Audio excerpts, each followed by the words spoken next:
뉴스 헤드라인은 이렇게 때립니다. 국민연금 매도 폭탄, 코스피 급락. 사상 처음 9천을 밟은 코스피가 며칠 만에 무너졌으니까요. 매도 사이드카에 이어 거래가 통째로 멈추는 서킷 브레이커까지 걸렸습니다. 장중한때 지수가 10% 가까이 빠졌고 주도주였던 삼성전자와 SK하이닉스는 나란히 11%씩 무너졌어요. 그제야 개인들이 저가 매수에 들어오며 낙폭을 일부 만회했지만 커뮤니티는 이미 한 줄로 정리된 뒤였죠. 거품 터졌다. 그런데 그 기사 안쪽 잘 안 보이는 표 하나에 진짜 이야기가 숨어 있습니다. 한국 최대 큰 손인 국민연금이 무엇을 팔고 무엇을 샀는지를 보면 단순한 도망이 아니라는 게 드러나거든요. 삼성전기는 7천억 넘게 던지면서 SK하이닉스와 네이버는 수천억씩 담았습니다. 판 게 아니라요. 그러니까 진짜 물어야 할 질문은 9천이 거품이냐가 아닙니다. 공포에 다 던지는 이장에서 큰 손은 무엇을 버리고 무엇을 담고 있느냐죠. 그 던진 것과 담은 것의 차이 안에 지금 우리가 할 답이 들어 있습니다.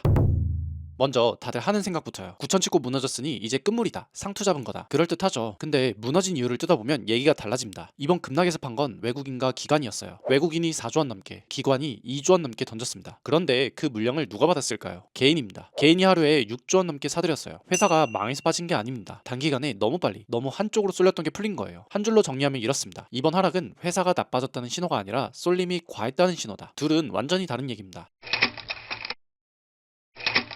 그럼 왜 쏠림이 한 번에 풀렸을까요? 세 가지가 겹쳤습니다. 첫째, 반도체 쏠림의 차익 실현. 코스피 9천은 사실상 삼성전자와 SK하이닉스 단 두 종목이 끌어올린 지수예요. 둘을 합치면 코스피 전체 시가총액의 56%, 단 두 종목이 시장의 절반을 훌쩍 넘긴 겁니다. 올 한 해 SK하이닉스는 280%, 삼성전자는 125% 올랐고요. 그렇게 한쪽으로 몰린 돈은 빠질 때도 한쪽에서 한꺼번에 빠집니다. 둘째, 국민연금의 리밸런싱입니다. 이게 핵심이에요. 리밸런싱이라는 게 별게 아닙니다. 국민연금은 국내 주식을 전체 자산의 몇 %까지만 담는다는 규칙이 있어요. 목표가 20.8%인데 증시가 9천까지 치솟으면서 이 비중이 31%를 넘어버렸습니다. 규칙을 어긴 거죠. 게다가 그동안 봐주던 유예 조치가 끝나갑니다. 그러니 규칙을 맞추려고 미리 국내 주식을 덜어내기 시작한 거예요. 최근 한 달에만 2조 5천억 원, 최근 나흘에만 1조 3천억 원을 팔았습니다. 셋째, MSCI 선진국 지수 편입 불발. MSCI 선진국 지수라는 명단에 한국이 들어가면 그 명단을 따라 사는 외국인 자금이 들어와요. 그런데 이번 심사에서 또 미끄러졌습니다. 기대가 컸던 만큼 실망 매물이 나왔고요. 보세요. 세 가지 다 실적이 꺾였다가 아니라 수급과 일정 이슈입니다. 펀더멘털이 무너진 게 아니에요.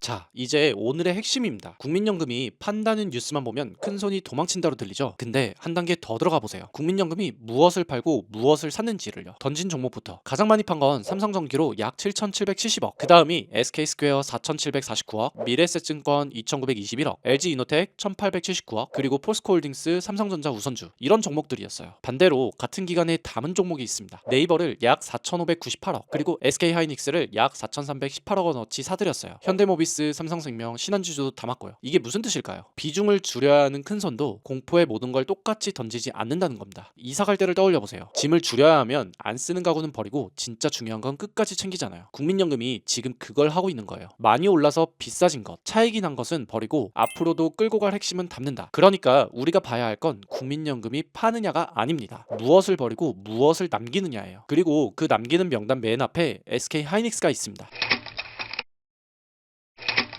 그럼 의문이 들죠. SK하이닉스는 이미 많이 올랐잖아. 그걸 왜 큰손이 폭락장에서까지 담아? 가격이 올랐으니 비싸다고 느끼는 건 당연한데 여기서 가격과 밸류는 다른 얘기입니다. 먼저 이 회사가 얼마나 버는지부터 보죠. SK하이닉스는 최근 한 분기에 매출 52조, 영업이익 37조를 찍었습니다. 분기 매출이 사상 처음 50조를 넘었고 영업이익은 1년 전보다 4배로 뛰었어요. 영업이익률이 72%입니다. 100원어치를 팔아서 72원이 남는다는 뜻이에요. 전 세계 어떤 제조업에서도 보기 힘든 숫자입니다. AI의 핵심인 고대역폭 메모리, HBM에서는 출하량 기준 점유율 62%, 차세대 HDM4는 70%까지 본다는 전망도 나오고요. 사실상 이 시장의 주인이에요. 이렇게 버는 회사인데 주가는 쌉니다. 밸류, 그러니까 회사가 버는 돈에 비해 주가가 싼지 비싼지를 보는 숫자가 있어요. 1년 뒤 예상이익으로 계산한 SK하이닉스의 이 숫자가 6.6배 수준입니다. 그런데 같은 메모리 반도체를 만드는 미국 마이크론은 19배쯤 받아요. 코스피 시장 평균도 8.5배고요. 무슨 말이냐? SK하이닉스는 마이크론보다 돈을 더 잘 버는데 주가는 그 3분의 1 값에 매겨져 있다는 겁니다. 코스피 평균보다도 싸요. 반에서 1등하는 학생인데 학원비는 꼴찌로 책정돼 있는 셈이죠. 왜 이렇게 싸게 묶여 있었을까요? 그동안 메모리 반도체는 경기 타는 사업으로 취급받았었거든요. 호황 땐 벌고 불황 땐 적자나고, 그래서 시장이 제값을 안 줬어요. 그런데 AI 시대 들어 메모리는 전기 수도 같은 인프라로 바뀌고 있습니다. 데이터 센터를 깔려면 무조건 필요하고 빅테크들이 빚을 내서라도 깔고 있으니까요. 게다가 요즘 공급 계약은 가격이 아니라 물량을 묶는 식이라 나중에 가격이 오르면 그대로 더 받습니다. 약점이던 변동성이 줄고 있는 거예요. 큰 손이 담는 이유가 여기 있습니다.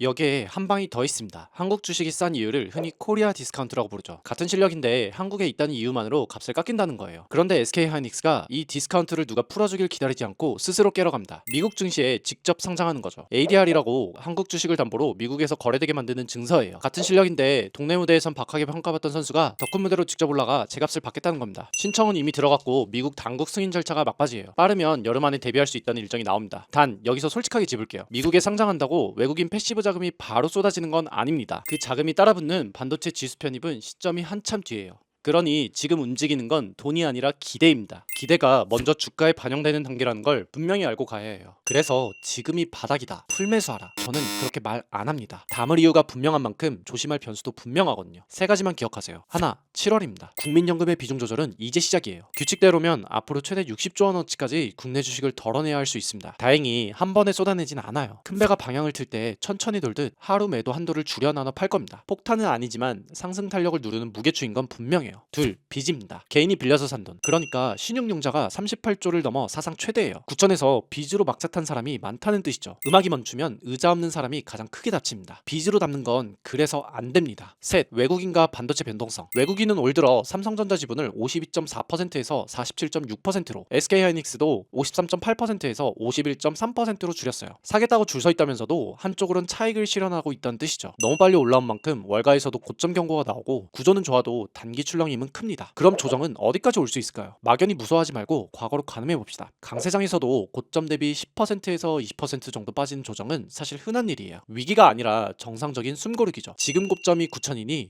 10% 빠지면 8,100, 20% 빠지면 7,200입니다. 실제로 증권가가 보는 이번 조정의 지지선도 대략 7,000에서 7,300 사이예요. 딱 그 마이너스 20% 언저리죠. 그리고 보통 고점에서 30% 넘게, 그러니까 6,300 아래로 깨질 때 비로소 강세장이 끝났다를 얘기합니다. 특히 반도체는 변동성이 더 커요. 미국 반도체 지수가 하루에 10% 넘게 빠진 적도 있을 만큼요. 그러니 마이너스 10%, 마이너스 20%는 겁먹을 구간이 아니라 분할로 담는 구간으로 미리 정해두는 게 맞습니다. 단 이건 과거의 평균적인 그림이지 미래를 보장하는 숫자는 아니에요. 이 세 가지가 담 때 어떻게 담아야 하는지를 정해줍니다.